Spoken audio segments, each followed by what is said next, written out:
Bonjour à tous, bienvenue dans cette nouvelle vidéo et dans cette vidéo, j'ai envie de voir avec vous rapidement ce que sont les lois de Kirchhoff.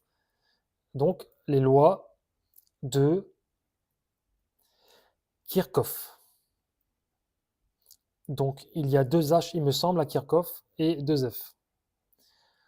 Et donc les lois de Kirchhoff tout simplement, ça permet le calcul de toutes les tensions et tous les courants des circuits par une solution très simple contenant deux lois.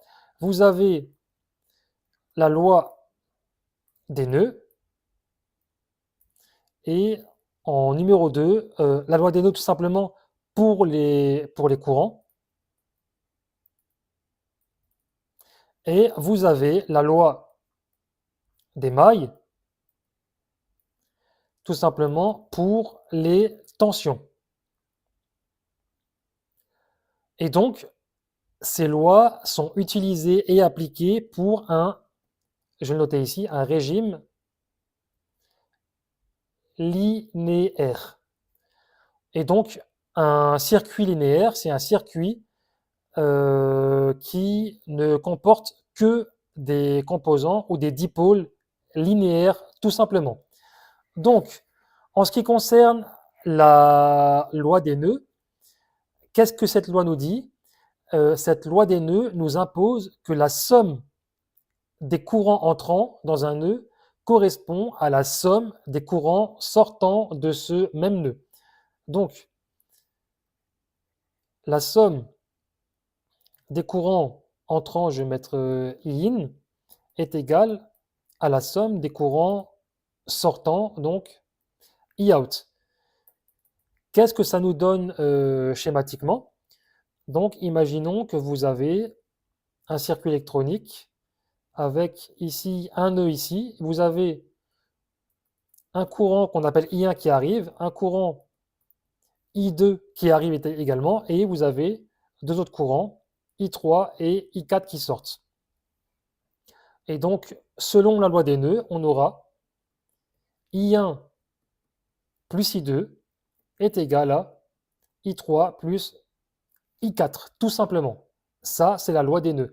Et donc, si vous connaissez trois valeurs, comme par exemple I1, I2 et I4, eh ben, vous pouvez facilement calculer la quatrième tout simplement en réalisant une équation mathématique. Donc là, si l'inconnu, c'est I3, vous aurez tout simplement I3 qui sera égal à I1 plus I2 moins I4. C'est aussi simple que cela.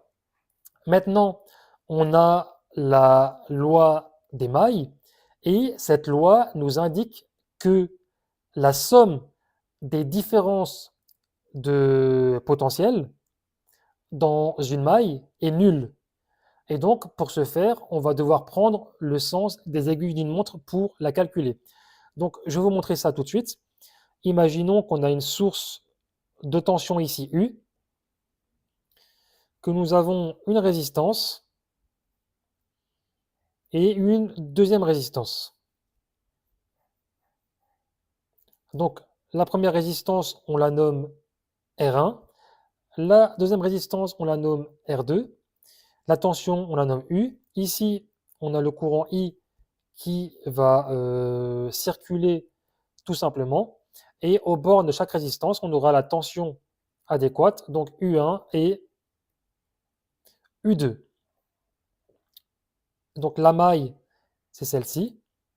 Si on avait ajouté encore une résistance R3 par exemple ici, on aurait eu ici par exemple une deuxième maille. Mais on va se contenter de ce circuit-là. Et donc, d'après ce circuit-là, qu'est-ce que nous dit la loi, la loi des mailles? Tout simplement que U moins U1 moins U2 est égal à 0. Tout simplement. Et donc, si derrière on inclut tout simplement la loi d'Ohm au niveau de U1 et de U2, la loi d'Ohm nous dit que U est égal à RI, donc U1 est égal à R1 fois I et U2 est égal à R2 fois I. Donc ici, U moins R1 fois I moins R2 fois I est égal à 0. Et donc, la tension U sera tout simplement égale à R1 fois I moins R2 fois I par exemple. Et donc, voilà, ça c'est la loi des mailles qui correspond tout simplement à la somme des différences de potentiel dans une maille. Et cette somme est nulle. Donc ici, on a une différence de potentiel, U, une deuxième U1 et une troisième U2. Parce qu'une tension, c'est tout simplement une différence de potentiel. Donc la tension est représentée par une flèche parce qu'ici, on a un potentiel et ici, on a un autre potentiel. Et donc, c'est ça qui caractérise de façon très simple la tension. Voilà pour les lois de Kirchhoff. Euh, on voit que dans les lois de Kirchhoff, donc on a deux lois. Nous avons la loi des nœuds et la loi des mailles. Ça fonctionne en régime linéaire. On voit que c'est quelque chose de très simple, mais qui peut être très utile si il vous manque une donnée et que vous avez besoin de la calculer. Cette vidéo est maintenant terminée. Si vous avez aimé cette vidéo, n'hésitez pas à mettre un pouce bleu et à vous abonner à la chaîne. Sinon, on se retrouve dans une prochaine vidéo. Je vous dis à la prochaine. Ciao, ciao!